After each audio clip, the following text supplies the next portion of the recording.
বন্ধুরা, মুখের লোম তুলে ফেলার সবচেয়ে সহজ পদ্ধতি আমি আজকে তোমাদের সাথে শেয়ার করছি।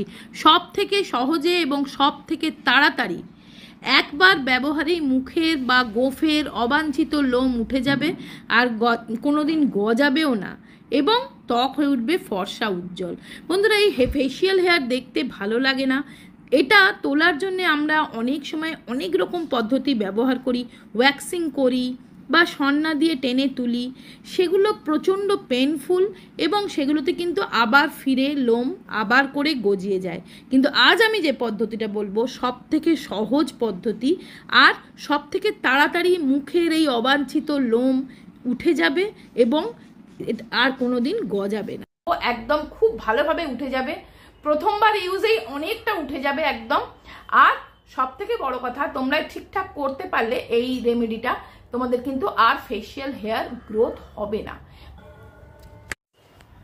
তো দেখো, এখানে সবার প্রথমে আমি নিচ্ছি 1 চামচ বেসন। যে বেসন আমরা কিচেনে ইউজ করি, রান্নায় ইউজ করি, চপ ভাজতে, বড়া ভাজতে, সেই বেসন।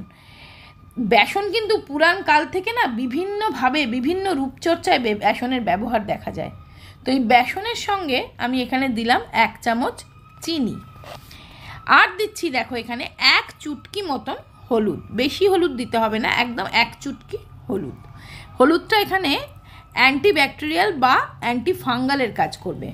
আর তার সঙ্গে আমি দিচ্ছি এখানে 1/2 চামচ মতন মধু। তাহলে আমি এখানে দিয়ে দিয়েছি বেসন, চিনি, হলুদ আর একটু মধু। এবার দেখো, এটাকে আমি একটা ডাবল বয়লার প্রসেসে গরম করছি। এই যত গরম হবে তত কিন্তু চিনিটা মেল্ট হবে, গলে যাবে। তা দেখো, আমি এরকমভাবে নেড়ে নেড়ে এটাকে, বেসনটাকে আমি গুলে নিচ্ছি। এটা কিন্তু ডাইরেক্ট হিট দেবো না, তাহলে ডালা ডালা হয়ে যাবে, পুড়ে যাবে। এবার দেখো, আমি অল্প অল্প জল দিচ্ছি, 1 চামচ জল দিলাম, নাড়তে থাকছি। আস্তে আস্তে চিনিটা মেল্ট হয়ে একটা চিটচিটে মতন তৈরি হচ্ছে। তারপরে দেখো, আমি আরও 1 চামচ জল দিলাম, দিয়ে আবার আস্তে আস্তে জলটা দেবে, কারণ কনসিস্টেন্সিটা কীরম হবে আমি তোমাদের দেখিয়ে দিচ্ছি। না খুব আঁট, আবার না একদম পাতলা। এবার আমি আরও 1/2 চামচ জল দিলাম। টোটাল আমি এখানে 2 থেকে 2.5 চামচ জল ইউজ করেছি। দেখো, এবার আমি ভালো করে নেড়ে নেড়ে চিনিটা মেল্ট হয়ে যাবে, এটা ওয়্যাক্স তৈরি হয়ে যাবার মতন হয়েছে। তো দেখো, কনসিস্টেন্সিটা ঠিক এই রকম থাকবে, এই রকম চিটচিটে মতন ব্যাপারটা হবে। দেখে নিলে এইরকম কনসিস্টেন্সিতে এটা বানিয়ে নেবে। এবার চলো কিভাবে অ্যাপ্লাই করব দেখাই। তো বন্ধু, এখানে সেখানে এইভাবে লাগিয়ে নিচ্ছি। এখানে আমি দিয়েছি বেসন। বেসন আমাদের কিন্তু মানে রং পরিষ্কার করে, স্কিনকে ভীষণ ভালোভাবে ডিপ ক্লিন করে, আর স্কিনের জৌলস ফিরিয়ে আনতেও কিন্তু বেসন ভীষণ ভালো কাজ করে। যার জন্যে বেসন দিয়ে কিন্তু উপটান ফেস প্যাকও বানানো হয়। আর তাছাড়া বেসন কিন্তু ফেসিয়াল হেয়ার, আনওয়ান্টেড হেয়ার উঠিয়ে দিতেও কিন্তু বেসন 1 নম্বর। তো বন্ধুরা, বেসন আমাদের আনওয়ান্টেড হেয়ার রিমুভ করার সাথে সাথে স্কিন টোনকেও কিন্তু ফর্সা করে। আর আমাদের সারা মুখে যে ছোট ছোট লোম থাকে না, অথবা ঠোঁটের উপরে যে ছোট ছোট হেয়ার থাকে, সেগুলো কিন্তু খুব সহজেই উঠিয়ে দেয়। আর আজকের এই রেমেডিটা তোমরা করে দেখো, ঠিকঠাক করলে না মুখের এই ছোট ছোট লোম উঠে তো যাবেই, এবং এর গ্রোথও কমে যাবে একদম ধীরে ধীরে। এই লোম কিন্তু আর গজাবে না, মানে দেখো। আর দিয়েছি আমি চিনি আর মধু। কী করছে, এখানে চিটচিটে একটা ভাব হয়ে যাচ্ছে। এবার দেখো, এটা তোমরা মুখে লাগিয়ে অন্তত 20 থেকে 25 মিনিট টাইম লাগবে শুকোতে। তা আমি ততক্ষণ একটু ওয়েট করছি, চলো। এবার দেখো, প্রায় 20-25 মিনিট পরে আমার এইটা একটু শুকিয়ে গেছে।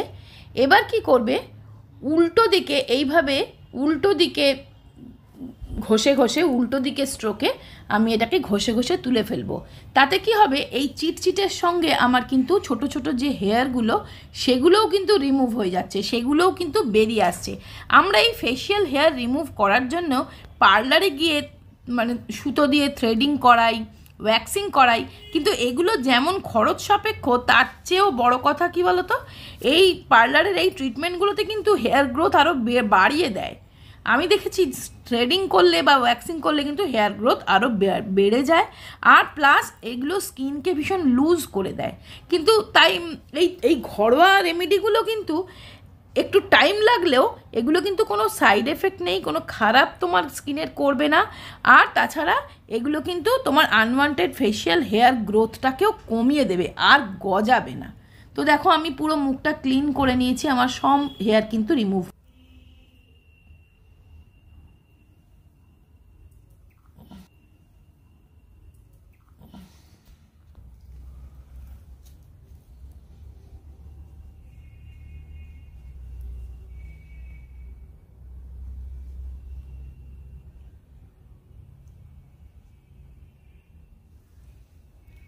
তো বন্ধুরা এইভাবে তোমরা মানে একটু শুকিয়ে গেলে তারপরে উল্টো স্ট্রোকে এইভাবে উঠিয়ে নেবে, দেখবে ছোট ছোট লোমগুলো ওইটার সঙ্গে সঙ্গে প্যাকটার সাথে সাথেই উঠে যাচ্ছে।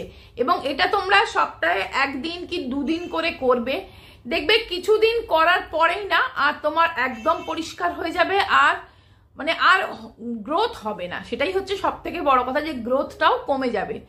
শেয়ার করছি আগারোর এই ভলিউমাইজার হেয়ার ড্রায়ারটা, এটা দুর্দান্ত একটা হেয়ার ড্রায়ার। এটা কিন্তু কোনো রকম চুলের ড্যামেজ না করে চুলটাকে শুকিয়ে দেয়। তোমরা হয়তো বলবে যে প্রতিদিন চুলে হেয়ার ড্রায়ার দেওয়াটা ঠিক না, কিন্তু এটা কোনো রকম হেয়ার ড্রায়ারের মতন চুলকে স্কাল্পে কোনো রকম হিট দেয় না। এটা একটা ব্রাশ, দেখো এটাকে জাস্ট এইভাবে ঘুরিয়ে ঘুরিয়ে তুমি চুলটা জাস্ট এমন একটা, এটার মধ্যে হিট কন্ট্রোল করার এমন একটা সুইচ আছে যেটাতে কিন্তু তোমার স্কাল্পে কোনো রকম হিট না লেগে চুলের কোনো রকম ক্ষতি না করে চুলটাকে কিন্তু শুকিয়েও দেবে, আর চুলটা অনেকটা ভলিউম দেয়, চুলটা অনেকটা ঘন লাগে। এর মধ্যে 3টে বাটন থাকে, 3টে সেটিং বাটন থাকে। এটার মধ্যে 3 হিট প্রসেস থাকে, 2 হিট সেটিং থাকে, আর অ্যাক্টিভেটেড চারকোল ব্রিসেস থাকার জন্য চুলের কোনো রকম ক্ষতিও করে না। এটার লিঙ্ক আমি ডিসক্রিপশানে দিয়ে দেবো, একবার চেক করে নিও।